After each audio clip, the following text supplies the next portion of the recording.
Hello दोस्तों, स्वागत है आप सभी का। आज का वीडियो मैं शुरू करता हूं। ये झारखंड की प्रमुख जनजातियां हैं। इससे पहले मैंने आपको 22 जनजातियों के बारे में बता दिया है, ठीक है, जिसमें मैं खोंड खोंड से शुरू कर रहा हूं।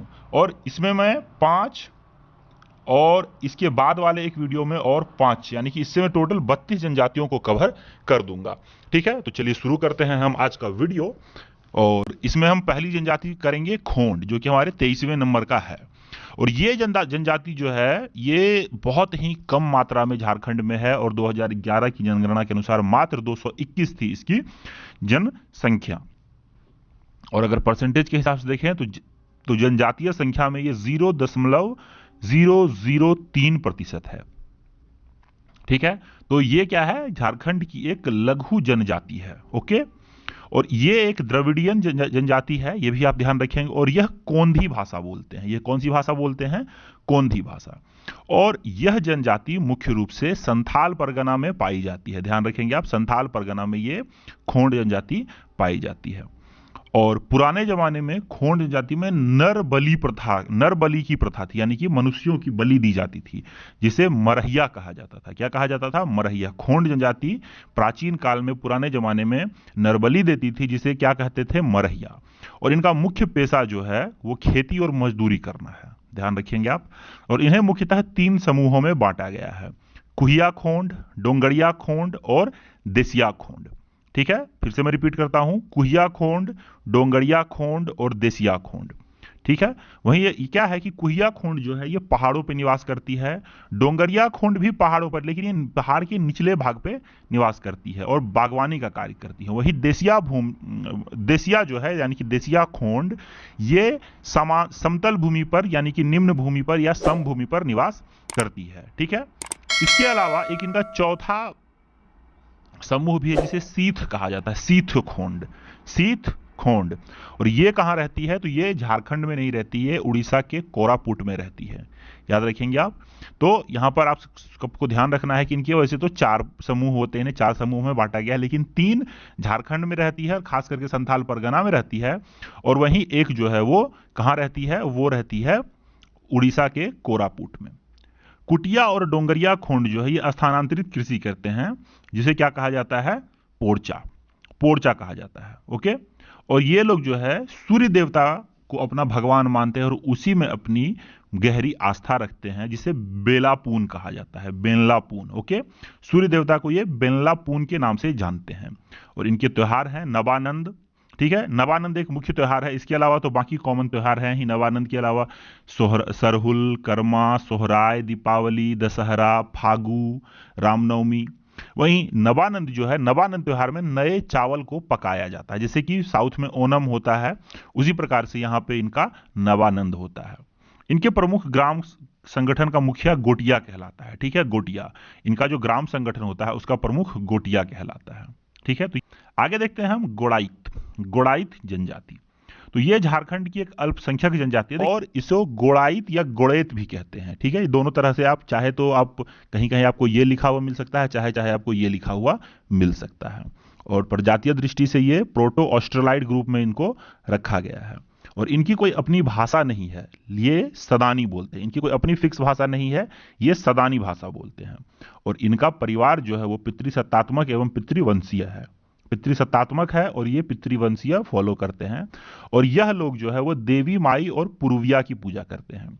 और देवी माई तो इनकी माता है, लेकिन पुरुविया जो है ये एक जनजातीय भूतात्मा है, जिसे साल में एक बकरे की बलि चढ़ाई जाती है। ये भी ध्यान रखना है आपको। पुरुविया को जो है साल में एक बकरे की बलि चढ़ाना अनिवार्य है इनके लिए। और इनका पुजारी होता है बेगा, और इनका मुख्य पेशा होता है कृषि।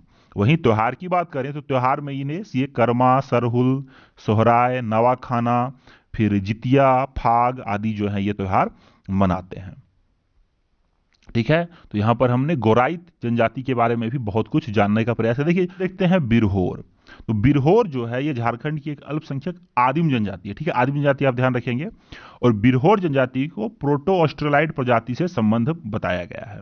और ये बताया गया है कि ये एक घुमक्कड़ किस्म की जनजाति है, जो छोटा नागपुर के पठार जो छोटा नागपुर पठार के उत्तरी पूर्वी इलाके में बसी हुई है। बिरहोर मुख्यतः हजारीबाग, चतरा, कोडरमा, बोकारो, गिरिडीह, रांची, सिमडेगा, पश्चिमी सिंहभूम, सरायकेला, खरसावां, गढ़वा, लातेहार तथा धनबाद आदि क्षेत्रों में पाए जाते हैं। और इस जनजाति की बोली जो है वो बिरहोरी और ऑस्ट्रो एशियाटिक भाषा समूह से संबंधित है। इस जनजाति के लोग स्वयं को खरवार समूह का मानते हैं। ठीक है, ये जनजाति के लोग स्वयं को खरवार समूह से मानते हैं और यह सूर्य से उत्पत्ति अपने ये मानते हैं कि इनकी उत्पत्ति सूर्य से हुई है और ये खुद को सूर्यवंशी कहते हैं। ठीक है, इन्हें दो वर्गों में विभाजित किया गया है, एक को उथलू या भुलिया, जबकि दूसरे को जांघी या थानिया कहा जाता है। ठीक है, तो भुलिया यानी कि घुमक्कड़ और थानिया यानी कि वासिंदे, वासिंदे यानी कि जो एक जगह पे रहते हैं। ठीक है, बिरहोर परिवार पितृसत्तात्मक और पितृवंशीय होता है और बिरहोर जनजाति जंगलों में उपलब्ध कंदमूल, फूल आदि अन्य और या फिर वनों में शिकार किए हुए द्वारा अपना जीवन यापन करते हैं। खास करके इनका यही काम होता है और इनका मुख्य देवता जो है वो सिंह बोंगा होता है। ध्यान देंगे आप, सिंह बोंगा और देवी माई। और इनका एक प्रमुख वाद्य यंत्र होता है जिसको तुमदा, तमक और तिड़ियो कहते हैं। तुमदा यानी कि ढोल, मांदड़ जिसको कहा जाता है, वहीं तमक यानी कि नगाड़ा और तिड़ियो यानी कि बांस की बनाई गई बांसुड़ी को ये तिड़ियो कहते हैं। ये इनके मुख्य वाद्य यंत्र हैं। वहीं अगर पर त्योहार की बात करें तो त्योहार में नवाजोम, करमा, सोहराय, जितिया, दलई आदि इनके प्रमुख त्योहार हैं और इनमें 10 प्रकार के विवाह प्रचलित हैं। कौन कौन से? तो नाम नमपम बापला, उदरा उदरी बापला, बोलो बापला, सिपुंदुर बापला, सांगा बापला, हिरुम बापला, किरिंग जवाई, गोलट, बैंग, कड़ी और सदर बापला। ठीक है, इनका एक निवास स्थान होता है जिसको टंडा कहा जाता है। क्या कहा जाता है? टंडा। और बिरहोर टंडा में 2 अलग झोपड़ियां बनी होती हैं, जिसमें एक कुंवारे युवकों के लिए और दूसरा कुंवारी युवतियों के लिए रहता है, जो कि युवा गृह होता है, जिसे गीति ओड़ा कहा जाता है। जिसे, ठीक है, गीति ओड़ा ही ये लोग भी कहते हैं, युवा गृह को गीति ओड़ा ही कहते हैं। नेक्स्ट हम देखेंगे करमाली। करमाली, ठीक है, करमाली। तो करमाली जो है यह जनजाति मुख्यतः हजारीबाग, कोडरमा, चतरा और गिरिडीह, रांची और सिंहभूम और संथाल परगना क्षेत्र में पाई जाती है और प्रजातीय दृष्टि से करमाली को प्रोटो ऑस्ट्रोलाइड ग्रुप में रखा गया है। यह भी आप ध्यान रखें। और जो ये करमाली है, करमाली की मातृभाषा खोरठा है। करमाली जनजाति की जो मातृभाषा है वो खोरठा है। खोरठा जो कि बहुत ज्यादा प्रसिद्ध है झारखंड में। और करमाली जो है ये शिल्पकार होते हैं। शिल्पकार, लोहा गलाना, औजार बनाकर बेचना इनका पुश्तैनी धंधा रहा है। ठीक है, लोहा गलाना और औजार बनाना, लोहे से औजार बनाना इनका पुश्तैनी धंधा रहा है। यह जनजाति 7 प्रमुख गोत्रों में विभाजित है। 7 प्रमुख गोत्र हैं इनके: कछुआर, संडवार, कैथवार, खलखोहार, कड़हर, तिड़की और सोना। ठीक है, और सिंहबोंगा इनके क्या है? सर्वोच्च देवता हैं। इनके पुजारी को पाहन या नाया कहा जाता है। इनका पुजारी क्या है? पाहन कहलाएगा या नाया कहलाएगा। और सरहुल, कर्मा, सोहराय, नवाखानी, टूसू, विश्वकर्मा आदि जो है इनके प्रमुख त्योहार है। विश्वकर्मा पूजा, विश्वकर्मा मतलब देखिए, ये विश्वकर्मा पूजा तो खास करके आपको ध्यान देना है। क्यों? क्योंकि लोहा से रिलेटेड काम ये करते हैं, तो लोहा से रिलेटेड काम करने वाले लोग विश्वकर्मा पूजा मनाते ही मनाते हैं। ठीक है, और इनका पंचायत का मुखिया मालिक कहलाता है। ठीक है, पंचायत का जो मुखिया होता है उसे क्या कहते हैं ये लोग? मालिक कहते हैं। ओके, नेक्स्ट देखते हैं बिरजिया। ठीक है, ये यहां पे हमने किसके बारे में पढ़ लिया? ये हमने करमाली के बारे में पढ़ा। और आज का हमारा ये आखिरी जनजाति है बिरजिया। बिरजिया भी झारखंड की एक अल्पसंख्यक लेकिन आदिम जनजाति है और यह प्रोटो ऑस्ट्रोलाइड प्रजाति से संबंधित है और ये अपने को पुंडरिक नाग के वंशज मानते हैं।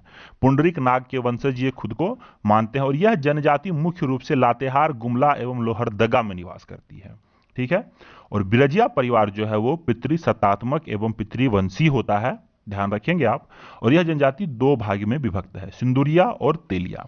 अब देखिए, वही तेलिया को भी 2 भागों में बांटा गया है, दूध बिरजिया और रस बिरजिया। ठीक है, यह भी ध्यान रखेंगे आप। तेलिया को 2 भागों में, उपभाग जिसे हम कह सकते हैं, उपजाति कह सकते हैं, विभक्त किया गया है, दूध बिरजिया और रस बिरजिया। और बिरजिया का सामुदायिक पंचायत का जो प्रमुख होता है वो बैगा ही कहलाता है। ठीक है। और रायज, करम, सरहुल, सोहराय, फगुआ, आषाढ़ी पूजा जो है इनके प्रमुख त्योहार हैं। और जीवन यापन के लिए ये कृषि इनका मुख्य पेशा है। तो यहां पर हमने इंपॉर्टेंट 27 जनजातियों को कवर कर लिया और 5 और बचते हैं जो कि मैं अपने अगले वीडियो में कवर कर दूंगा। और तो आई होप आपको ये वीडियो पसंद आया होगा। अगर आपको ये वीडियो पसंद आए तो वीडियो को आप जरूर लाइक करें, कमेंट भी जरूर करें, और साथ ही साथ आपको अगर कोई इंप्रूवमेंट चाहिए तो वो भी आप जरूर हमें कमेंट के माध्यम से बता सकते हैं। तो दोस्तों इस वीडियो में इतना ही लेना चाहूंगा आपसे विदा। जय हिंद, जय भारत, वंदे मातरम।